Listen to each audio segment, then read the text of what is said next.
जब मेरी शादी हुई तब मुझे लगा था कि मेरी जिंदगी पूरी हो गई है। पति प्यार करने वाला था, ससुराल वाले इज्जत देने वाले थे और घर में शांति थी। लेकिन 2 साल बीतने के बाद जब मेरी गोद सूनी रही, तब एहसास हुआ कि औरत की पहचान सिर्फ उसके नाम या रिश्ते से नहीं, उसकी ममता से होती है। हर महीना, हर व्रत, हर दवा, हर पूजा, सब बेअसर। हर बार उम्मीद लगती, हर बार टूट जाती। लोग अजीब निगाहों से देखने लगे थे। मेरी सास चुप रहती थी, लेकिन उनकी आंखों में ऐसे सवाल उभरने लगे थे जिनके जवाब मेरे पास नहीं थे।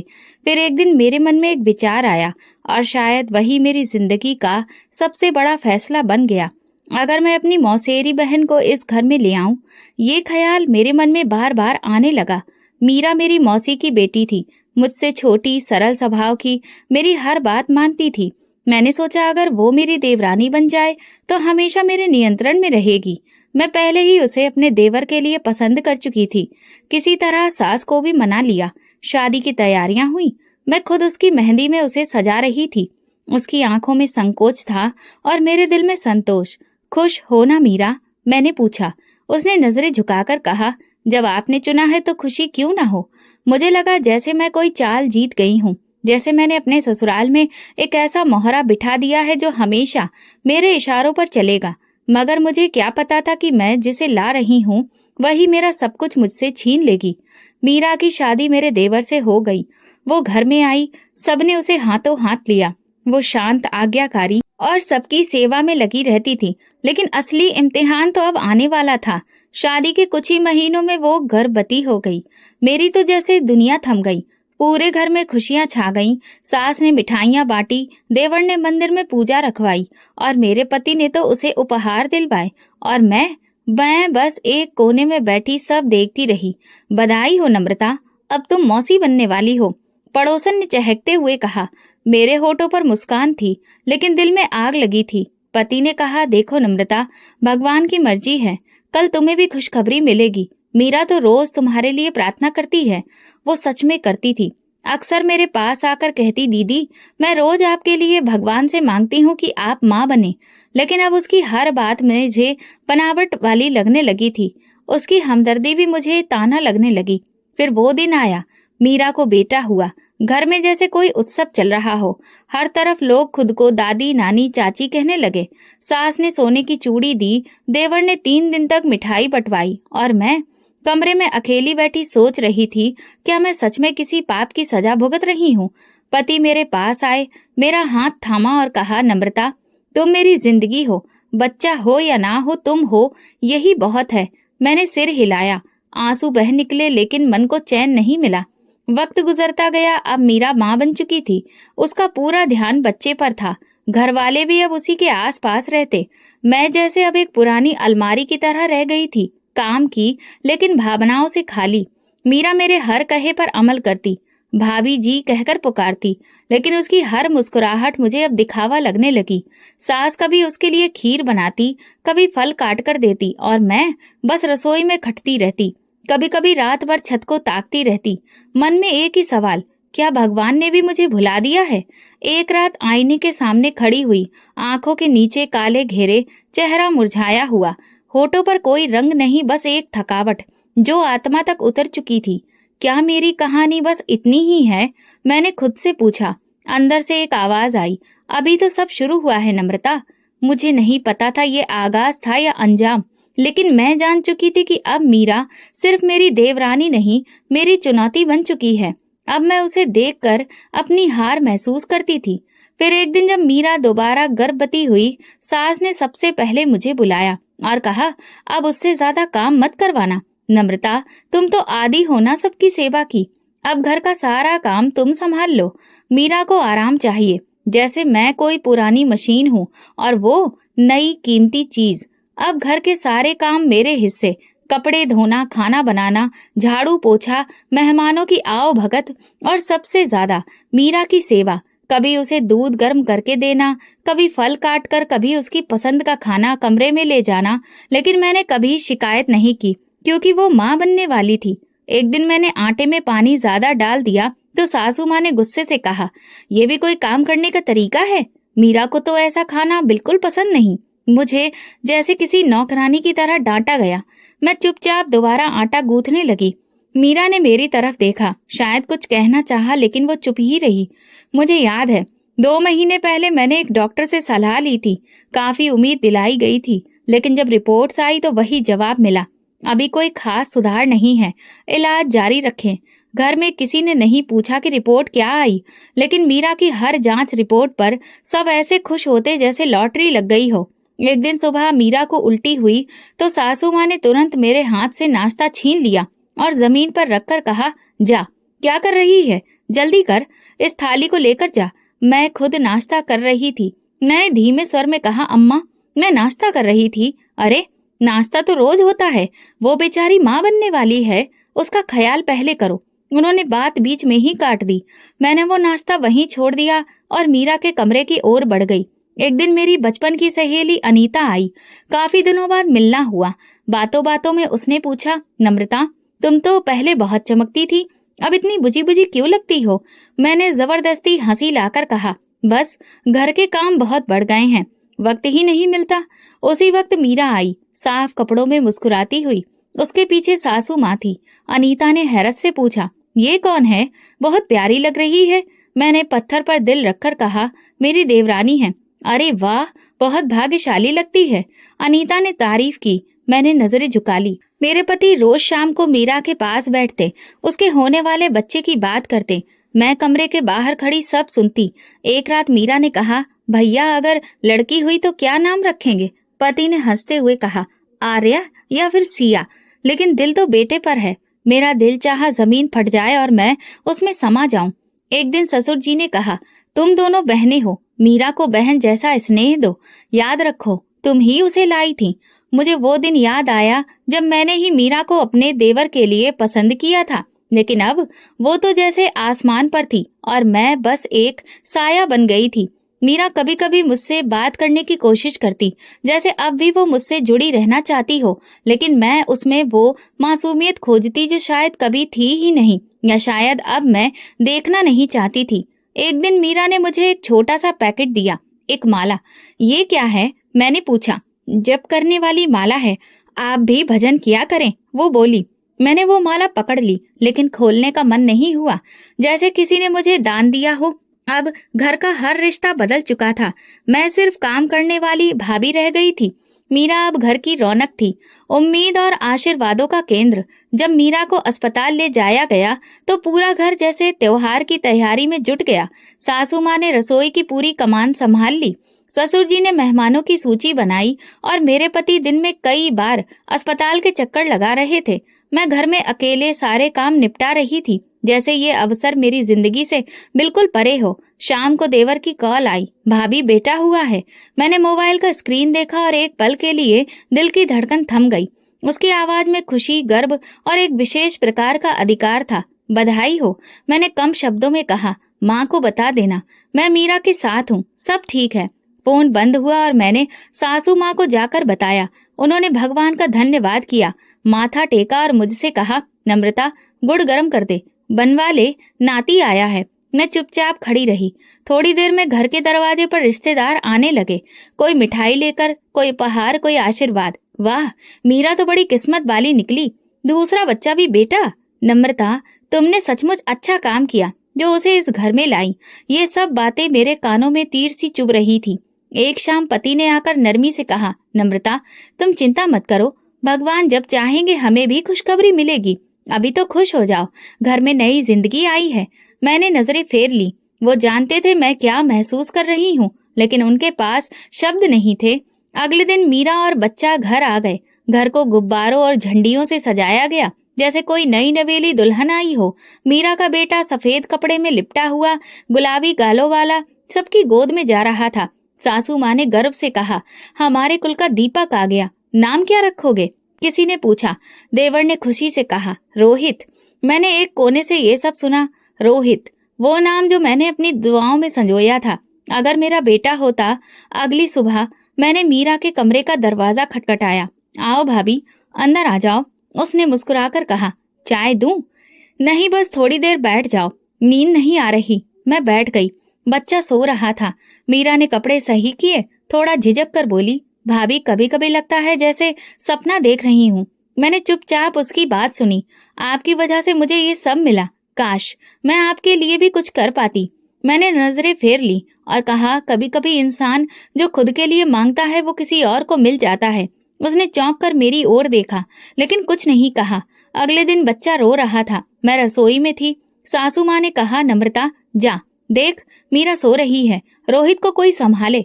मैं गई और पहली बार उस बच्चे को उठाया। वो छोटा सा जीवन मेरे हाथों में था। एक पल को लगा जैसे ये सब मेरा है, लेकिन वो लम्हा पलक झपकते बीत गया।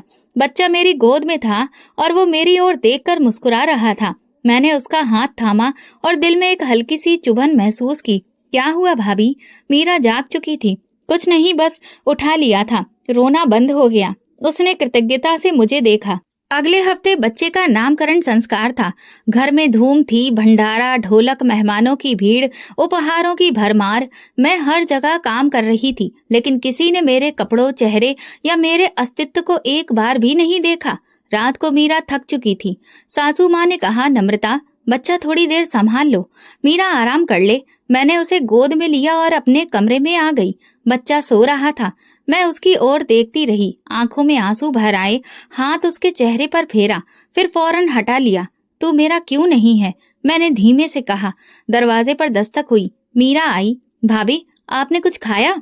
सब नीचे हैं, आप भी आ जाइए, मुझे नींद आ रही है, मैंने कहा और उसे बच्चा देकर दरवाजा बंद कर दिया। पहली बार दिल में जो चुभन थी वो अब नफरत बन चुकी थी। मैं सोचने लगी, ये खुश क्यों है? उसे इतना सब कुछ क्यों मिला? वो सवाल जो पहले सिर्फ शिकायत था, अब आरोप बन चुका था। रोहित के आने के बाद मीरा में कुछ नहीं बदला। वो पहले जैसी ही सबके साथ विनम्रता से बात करती, थोड़ा बहुत काम भी करती, लेकिन अब वो माँ थी और मैं बस एक साया। रोहित अभी 1.5 साल का ही हुआ था कि मीरा फिर से गर्भवती हो गई। ये खबर मुझे मेरी सास ने दी। वो चमकती आंखों के साथ रसोई में आई थी। नम्रता, मीरा की जांच रिपोर्ट पॉजिटिव आई है। भगवान ने एक और खुशी देने की ठान ली है। मेरे चेहरे का रंग बदलने लगा, लेकिन सास ने कुछ नहीं समझा। इस बार तो बेटी होगी, देखना, उन्होंने कहा। मैंने बस मुस्कुराकर सिर हिला दिया। घर का माहौल फिर से बदल गया। मीरा के लिए नए कपड़े, पौष्टिक खाना और आराम की व्यवस्था होने लगी। ससुर जी बाजार से फलों की टोकरी लाते, देवर शाम को जूस लेकर आता और सास मीरा को लंबी सैर पर भेजती ताकि बच्चा स्वस्थ पैदा हो। नम्रता, सब्जी में मिर्च कम डालना, मीरा को जलन होती है। नम्रता, आज खिचड़ी बना लो, डॉक्टर ने हल्का भोजन कहा है। नम्रता, बच्चे के कपड़े धो दो, रोहित अभी छोटा है। मैं बस सुनती जाती, करती जाती, जैसे मेरी जिंदगी सिर्फ दूसरों की जरूरतें पूरी करने के लिए ही है। 9 महीनों में मीरा ने बेटे को जन्म दिया। फिर से बेटा। सास तो जैसे खुशी से झूम उठी। मेरे तो भाग्य खुल गए और ये बच्चा भी पूरे घर की केंद्र बिंदु बन गया और मैं वही जिसकी कोई सुध नहीं लेता। अब घर के भीतर बच्चों की माँ को हर वक्त आराम और मदद चाहिए थी और वो जिम्मेदारी मेरी थी। भाभी प्लीज रोहित का बिस्तर ठीक कर दीजिए, छोटा तो दिन भर गोद में रहता है। भाभी, रोहित को रोटी खिला दो, मैं छोटे को दूध पिला रही हूँ। एक दिन सुबह मीरा ने कहा, भाभी आपने बर्तन धो दिए? आज अम्मा कह रही थी बाहर वाले आंगन में भी पानी डालना है। मैंने नल खोलते हुए खुद से कहा, अब मैं सिर्फ भाभी नहीं, एक नौकरानी भी हूँ। रोहित अभी 3 साल का ही हुआ था कि मीरा फिर से गर्भवती हो गई। खबर सुनते ही मेरे हाथ से पानी का जग गिर गया। सास रसोई में थी, आकर पूछा, क्या हुआ? हाथ फिसल गया। मैंने टूटे जग की ओर देखते हुए कहा, भगवान करे तुम्हारा भाग्य भी जाग जाए। मीरा को देखो, जैसे भगवान खुद पूछते हैं, बता क्या चाहिए। इस बार भी बेटा हुआ। घर में बड़ी दावत रखी गई। सबने बधाइयां दी। सास ने देवर को गले लगाते हुए कहा, अब तो पूरा परिवार बन गया हमारा, 3 बेटे। पति एक कोने में खड़े थे, मेरी ओर देखा और नजरें झुका ली। शायद जानते थे कि मेरे दिल पर क्या बीत रही है, मगर कहने को उनके पास कोई शब्द नहीं थे। अब मीरा की व्यस्तता और बढ़ गई थी। 3 बच्चों की देखभाल, उनका खाना, नखरे, नींद, लेकिन फिर भी इज्जत और प्यार उसी के हिस्से में था। एक दिन सुबह मीरा ने दरवाजा खोला। मैं आंगन में झाड़ू दे रही थी। भाभी जरा ये छोटा पकड़ लीजिए, रोहित बाथरूम में बंद कर रहा है खुद को। उसने बच्चा मेरी गोद में देना चाहा। वो 6 महीने का था, गोरा चिट्टा, भूरे बाल, मुझे देखकर मुस्कुरा रहा था। मैं ठिठक गई, हाथ आगे नहीं बढ़ाए। भाभी, मीरा चौंक गई। मैं नहीं संभाल सकती, ले जाओ। क्या मतलब? मैंने कह दिया ना, अपनी संतान खुद संभालो। मीरा चुप हो गई, बच्चे को सीने से लगाया और धीमे कदमों से अंदर चली गई। उसी शाम सास ने कहा, मीरा से सुना तुमने बच्चा नहीं संभाला, कोई शर्म होती है? जब बच्चे की चाहत थी तो इतनी बातें करती थी, अब मौका आया तो मुंह मोड़ लिया। मैं माँ नहीं हूँ तो ममता कहाँ से लाऊं? मैंने थकान भरे लहजे में कहा। सास ने ताना मारा, जबान तो देखो, पति की नजरों में गिर जाओगी। मैं चुप रही, जानती थी मैं पहले ही काफी नीचे गिर चुकी हूँ। रात को पति आए, तुम ठीक हो? आपको लगता है मैं ठीक हूँ? उन्होंने लंबी सांस ली। मीरा की कोई गलती नहीं, बस उसका नसीब अच्छा है। तो मैं क्यों अपना दिल काला कर रही हूँ? क्योंकि मेरा दिल जल रहा है और तुम सब उस जलते दिल के आसपास बैठकर खुशियां मना रहे हो। वे खामोश रहे और मैं उनकी खामोशी में अपनी तन्हाई का शोर सुन रही थी। अब ये जख्म दिल तक नहीं, आत्मा तक पहुंच चुका था। रातों को जब पूरा घर सो जाता, मैं आंगन में बैठकर खुद से सवाल करती, आखिर मैं ही क्यों खाली हूँ? मीरा ही क्यों बार बार माँ बनी? मेरे अंदर क्या कमी है? तीसरे बेटे की पैदाइश के बाद घर का माहौल बदल गया था। एक सुबह सास चाय पी रही थी। रोहित, आजा बेटा, देख तेरी माँ क्या लाई है तेरे लिए। रोहित भागता हुआ आया, उसके हाथ में कार का खिलौना था। अरे, ये तो कल बाजार में देखी थी। अम्मा, मीरा को पता है ना तुझे क्या पसंद है, इसीलिए लाई। मैं सबको देख रही थी पर कोई मुझे नहीं देख रहा था। मैं चुपचाप रसोई में चली गई। शाम को मोहल्ले की औरतें आईं, 3-3 बेटे। वाह मीरा, तुम्हारा तो भाग्य जाग गया। और नम्रता, वो तो बस चुप और दुखियारी सी लगती है। बेचारी, बेचारी। इस शब्द ने जैसे कानों में गरम शीशा डाल दिया। मैं अंदर गई, अलमारी खोली, अपनी शादी की तस्वीरें निकाली। लाल लहंगा, माथे पर टीका और आंखों में वो सपने जो अब राख हो चुके थे। तस्वीर पर हाथ फेरते हुए कहा, तब तुम सबकी चहेती थी, अब शायद कोई याद भी नहीं करता। दोपहर में मीरा बच्चों के साथ खेल रही थी, एक गोद में, एक कंधे पर और एक पास लेटा हंस रहा था। भाभी, ये वाला सो नहीं रहा, मीरा ने हंसते हुए कहा। बच्चे की आंखें मुझ पर जमी थीं, मासूम, उजली, अनजान। मेरे अंदर कुछ खौलने लगा। अगली सुबह जब मीरा तरुण को दूध पिला रही थी, सास ने मुझे पुकारा, नम्रता, रोहित का बैग तैयार कर दो, आज स्कूल में फोटो खिंचनी है। मैंने जल्दी जल्दी बैग तैयार किया, पर जब जूते लाने गई, एक जूता गायब था। नहीं मिला अम्मा, तुम्हें हर चीज गलत ही क्यों मिलती है? मैंने कुछ नहीं कहा, बस जूतों के ढेर में ढूंढती रही और खुद से कहा, काश ये सब मेरी किस्मत से गायब हो जाए। कुछ दिन बाद मीरा ने नई साड़ी खरीदी, गुलाबी रंग की, हल्की कढ़ाई वाली किनारे के साथ। सास ने कहा, तुम पर हर रंग फबता है मीरा। मैं मीरा के पास जाकर साड़ी को छूते हुए बोली, अच्छी है, लेकिन इसकी कीमत तुमने नहीं दी। क्या मतलब? मीरा ने चौंक कर पूछा। कुछ नहीं, बस दिल की बात है। भाभी, आप दिल की बातें मुझसे बांट सकती हैं, आखिर आप ही तो हैं मेरी। रहने दो मीरा, अब मैं खुद से भी बातें नहीं करती। रात को मैंने सपना देखा, मैं पहाड़ के किनारे पर खड़ी हूँ, मीरा अपने बच्चों के साथ नीचे खेल रही है। मैं सबको नीचे धक्का देना चाहती हूँ, लेकिन मेरा हाथ कांपने लगता है। आंख खुली तो पसीना पसीना थी। सुबह मीरा मेरे पास आई, भाभी आप परेशान लग रही हैं, सब ठीक है? तुम क्यों पूछती हो, तुम्हारे पास तो सब कुछ है, 3 बच्चे, पति का प्यार, सास की दुआएं, मुझे छोड़कर सबकी फिक्र है तुम्हें। भाभी अब रहने दो, तुम कभी नहीं समझोगी। अब मैं मीरा के बच्चों को अक्सर देखती रहती, उनके हंसने पर मेरी भौएं सिकुड़ जाती, उनके खेलने पर दिल जलता। और एक दिन मैंने खुद से कहा, ये क्यों खुश है, मैं क्यों नहीं? अब ये सवाल जहर बन चुका था। सुबह का समय था, बच्चे नाश्ते के बाद खेल रहे थे। मीरा थकी हुई लग रही थी। पिछली रात तरुण ने बार बार जगाया था। सास ने कहा, बेटा तू जाकर नहा ले, मैं बच्चों को देख लेती हूँ। मीरा उठकर स्नान घर की ओर चली गई। बच्चे आंगन में बिखरे हुए खिलौनों के साथ लेटे हुए थे। रोहित कोने में कार चला रहा था, दूसरा बच्चा नींद में झपकियां ले रहा था और तरुण छोटा सा मासूम जमीन पर पीठ के बल लेटा हुआ था। सास अपनी बहन के घर चली थी, देवर दफ्तर और पति दुकान पर था। घर शांत था, जैसे कोई रोके बैठा हो। मैं रसोई से बाहर निकली और आंगन में आ गई। तरुण को देखते हुए मेरे दिल में फिर वही सवाल गूंजा, ये क्यों खुश है? मैंने खुद से कहा, बस एक बार इसे उठा लेती हूँ, देखते हैं क्या होता है। मैं झुकी, तरुण को धीरे से उठाया। उसने आंखें खोलकर मुझे देखा और हल्की सी मुस्कान दी। मेरे कदम अपने आप चलने लगे। दरवाजा खोला, बाहर निकली। किसी ने रोका नहीं, किसी ने सवाल नहीं किया, जैसे सबने मुझे इजाजत दे दी हो। गली पार करके मैं तेज कदमों से कूड़े वाली जगह की तरफ बढ़ने लगी। वही पुराना कचरा स्थान जहाँ मोहल्ले के सारे लोग कूड़ा फेंकते थे। वहाँ बदबू, मक्खियाँ और लापरवाही का राज था। रास्ते में तरुण हंस रहा था, जैसे कोई खेल खेल रहा हो। मेरे कदम रुक गए, दिल धड़का। मैं क्या कर रही हूँ? मैंने उस पर आसमान की तरफ देखा और कहा, किसी ने मेरा दुख नहीं देखा तो मैं क्यों किसी पर दया करूं? कूड़े के ढेर के पास पहुंची। एक कोना देखा जहां मिट्टी थोड़ी नरम थी। पास ही पड़े टूटे डिब्बे से एक काला पॉलीथीन उठाया। तरुण अब भी हंस रहा था, जैसे मुझे पहचानता हो। मैंने कांपते हाथों से उसे पॉलीथीन में लपेटा और मिट्टी खोदने लगी। वो जगह ज्यादा सख्त नहीं थी। जल्दी ही एक छोटा सा गड्ढा बन गया। मैंने पॉलीथीन को उसमें रखा और मिट्टी से ढकने लगी।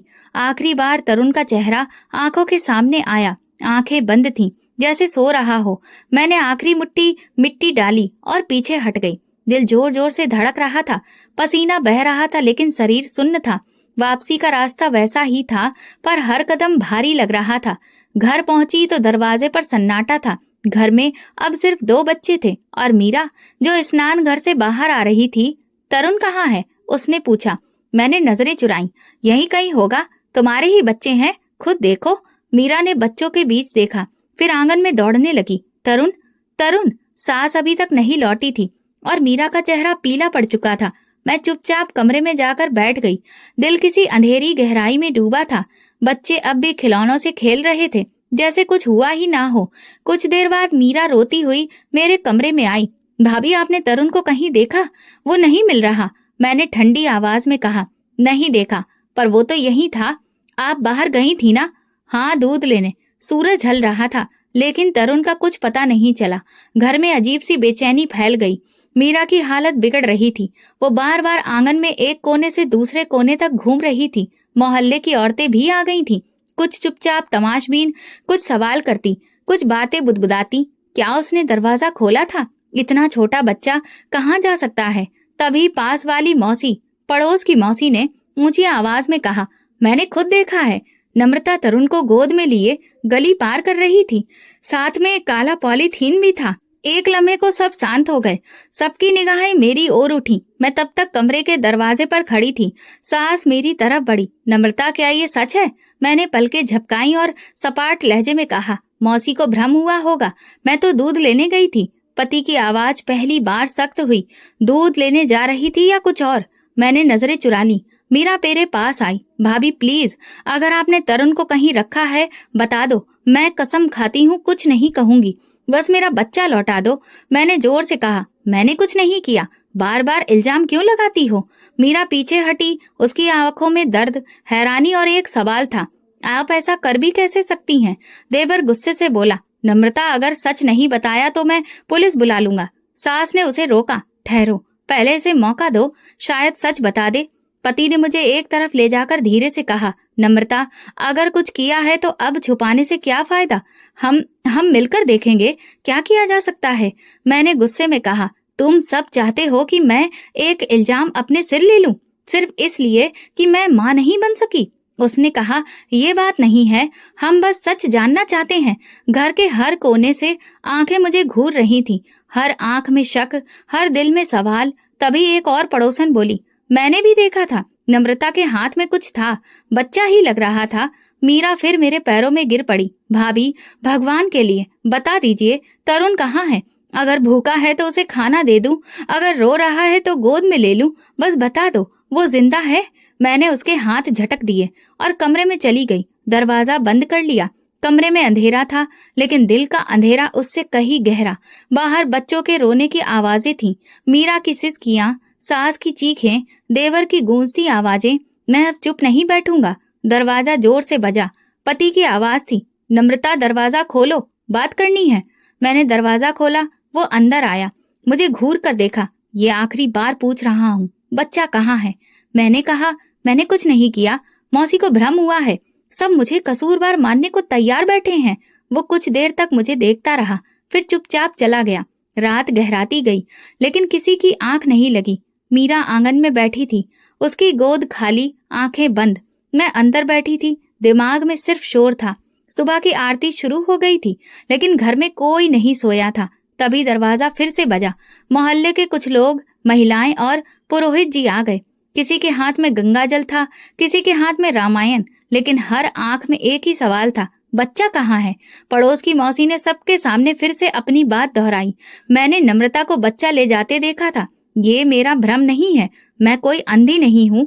एक औरत बोली, इतने दिन हो गए, अगर बच्चा कहीं छिपाया है तो बता दे, मर भी गया होगा तो कहीं गाड़ा जा चुका होगा।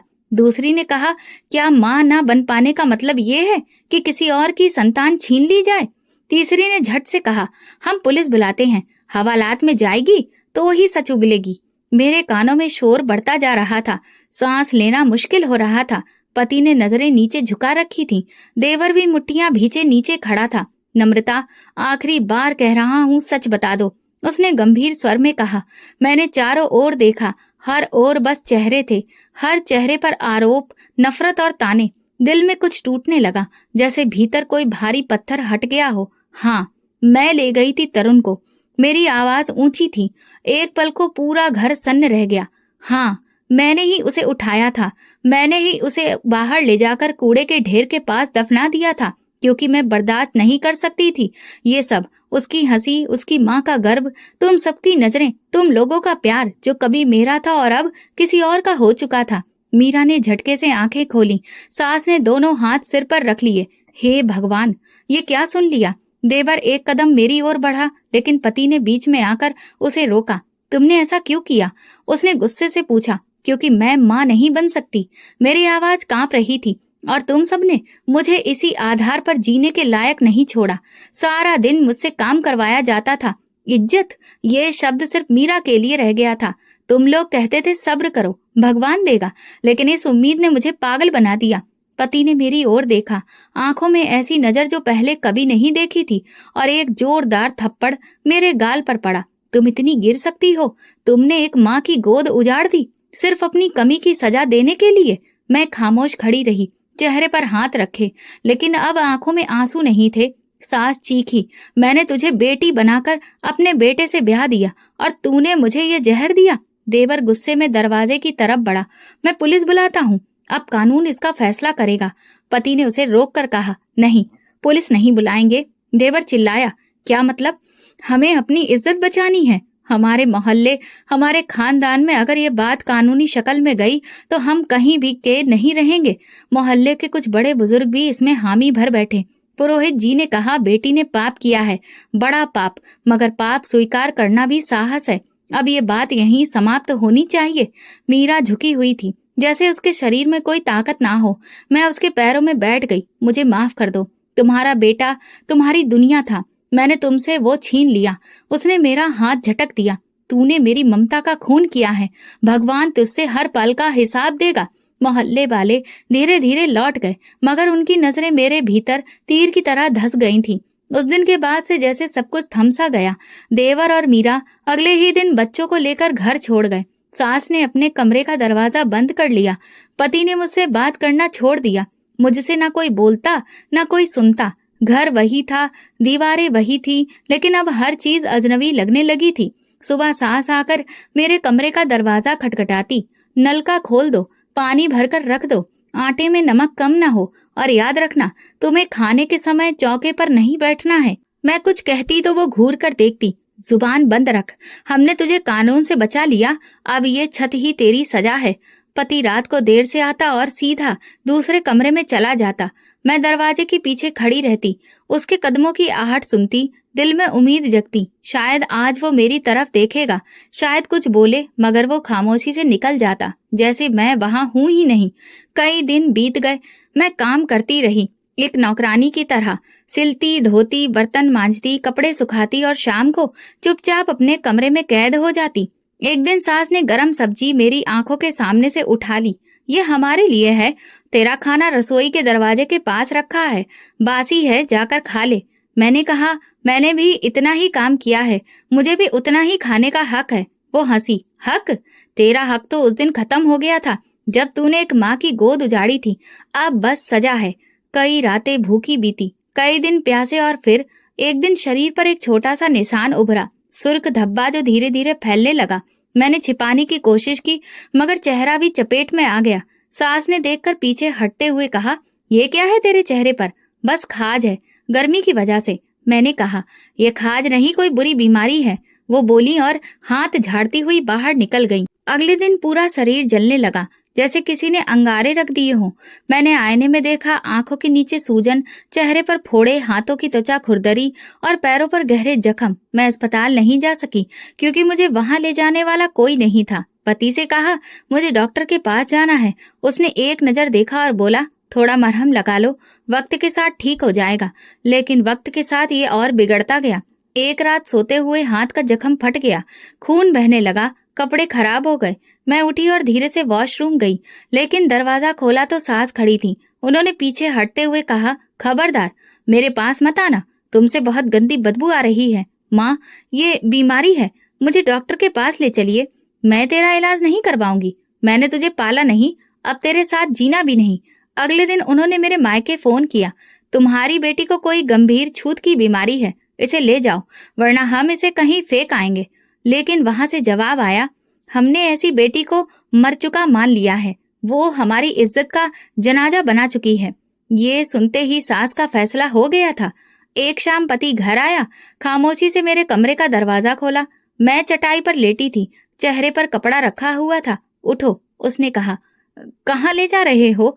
जहाँ तुम्हारी असली जगह है। क्या तुम मुझे घर से निकाल रहे हो? मैंने कांपती आवाज में पूछा। ये घर तुम्हारा नहीं रहा, अब वही जगह मिलेगी जो तुमने तरुण के लिए चुनी थी।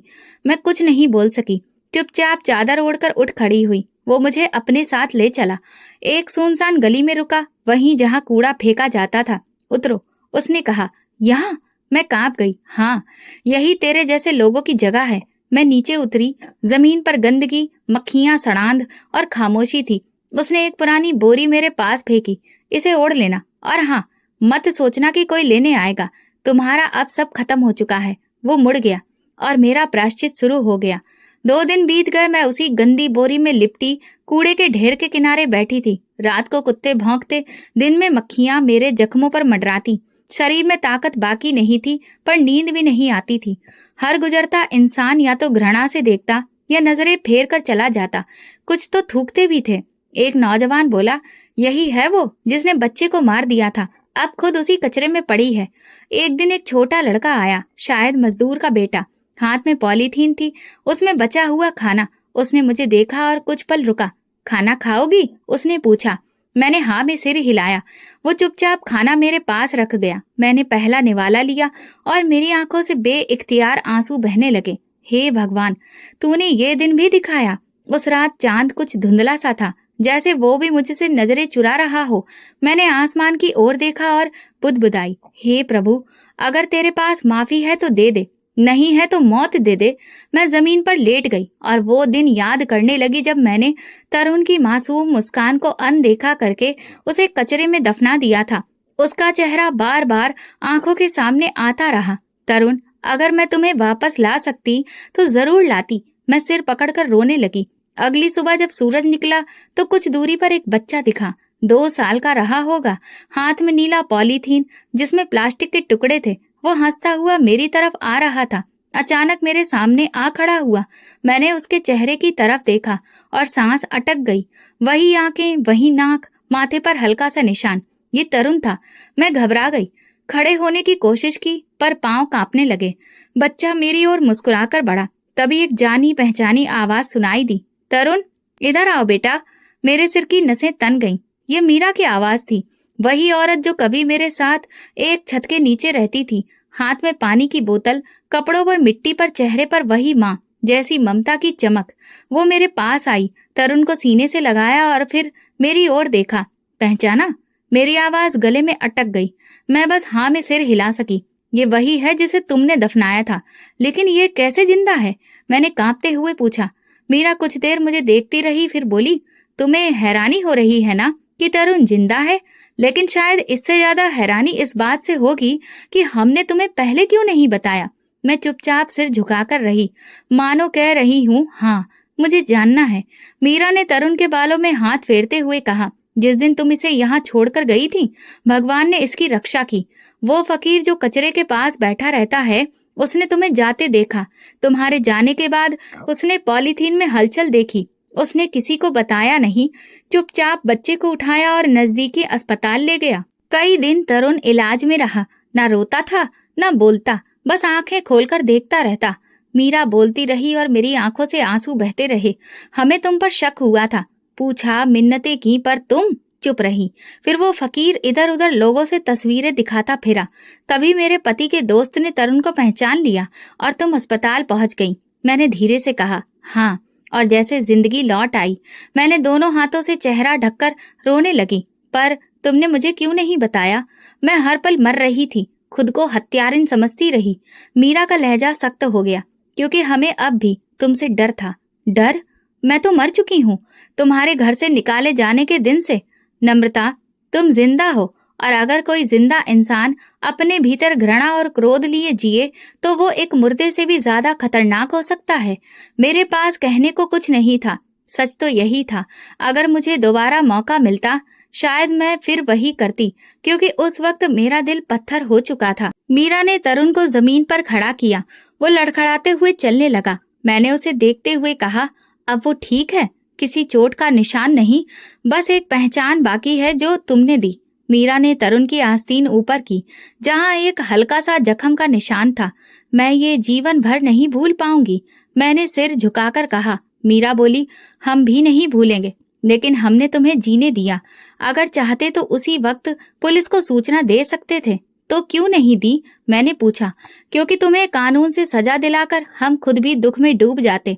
हमने तुम्हें भगवान के हवाले किया और हमें विश्वास था कि भगवान भी तुम्हें वही दुख देंगे जो तुमने हमें दिया।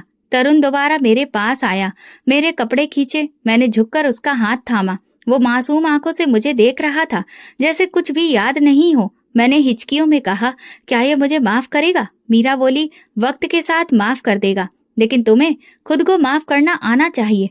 मैंने आसमान की ओर देखा। चेहरा धूप में तप रहा था, शरीर बदबू में डूबा हुआ, लेकिन दिल में एक चमत्कार उतर चुका था।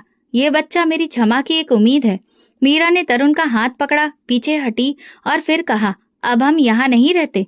एक साधु के जरिए पता चला कि तुम यहाँ गिरी पड़ी हो। सोचा तुम्हें सच्चाई बता दूं, ताकि तुम्हारा इंतजार खत्म हो जाए। अब क्या तुम मुझे छोड़कर चली जाओगी? मैंने पूछा। हाँ, उसने कहा, लेकिन अब तुम अकेली नहीं हो। तुम्हारे पाप का आईना तुम्हारे सामने है। रोज तुम्हें ये याद दिलाने के लिए कि इंसान बनने में पूरी उम्र लग जाती है और राक्षस बनने में बस एक गलत फैसला। मीरा मुड़ी, तरुण की उंगली थमाई और चल दी। मैं देर तक उनके पीछे देखती रही। एक तरफ मेरा अपराध, दूसरी तरफ उस अपराध की माफी का संकेत। शायद भगवान ने मुझे तुरंत सजा दी थी, लेकिन साथ ही चमत्कार भी दिखाया था।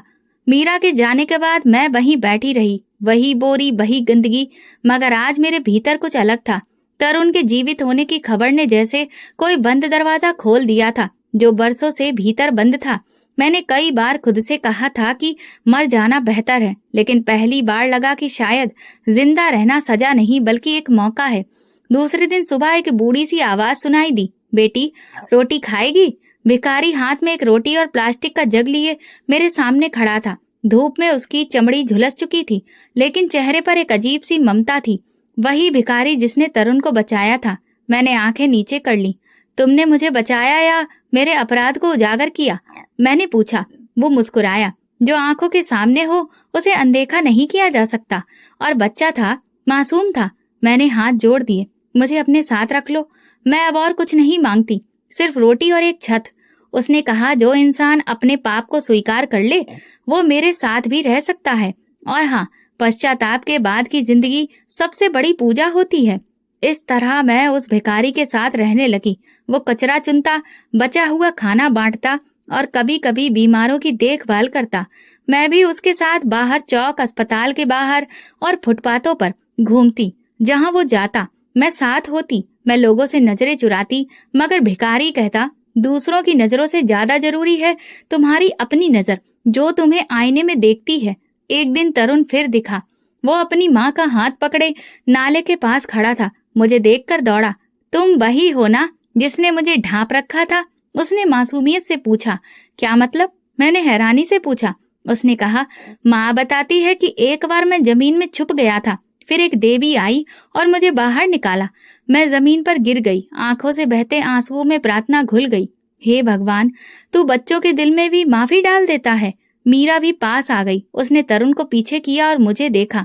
क्या अब तुम्हें मन की शांति मिली? उसने पूछा। मैंने हाथ जोड़कर कहा, नहीं। जब तक तुम मुझे माफ नहीं करती, जब तक तुम्हारी प्रार्थना मुझे नहीं स्वीकारती, मैं कभी चैन से नहीं रह सकती। कुछ पलों तक उसने खामोशी में मुझे देखा। तरुण पीछे से बोला, माँ, मदद करना अच्छी बात होती है ना? मीरा ने उसके सिर पर हाथ रखा, फिर मेरी तरफ देखा। तुमने मेरी गोद उजाड़ी, मैंने तुम्हें भगवान के हवाले कर दिया, लेकिन ये बच्चा कह रहा है तो मैं मान लेती हूँ। मैं तुम्हें माफ करती हूँ। मैं वहीं जमीन पर पेट के बल गिर गई। हे ईश्वर, ये इंसानों की माफी है, अब तू भी मुझे माफ कर दे। भिखारी ने मेरे पेट पर हाथ रखा।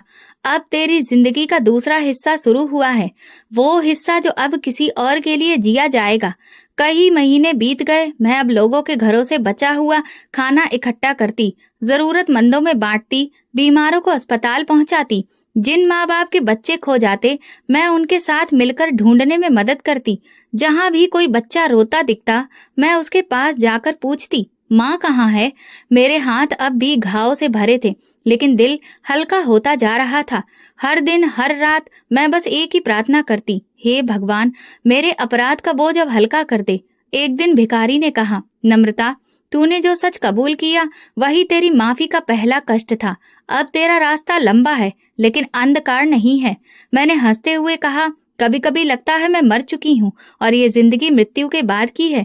वो बोला, ऐसी जिंदगी जिसमें पश्चाताप हो वही असली जीवन है, बाकी तो सिर्फ सांसें थीं। एक दिन तरुण मेरे पास एक कागज लेकर आया। उस पर उसकी तोतली लिखावट में लिखा था, माफ करना अच्छी बात है। मैंने उस कागज को सीने से लगा लिया।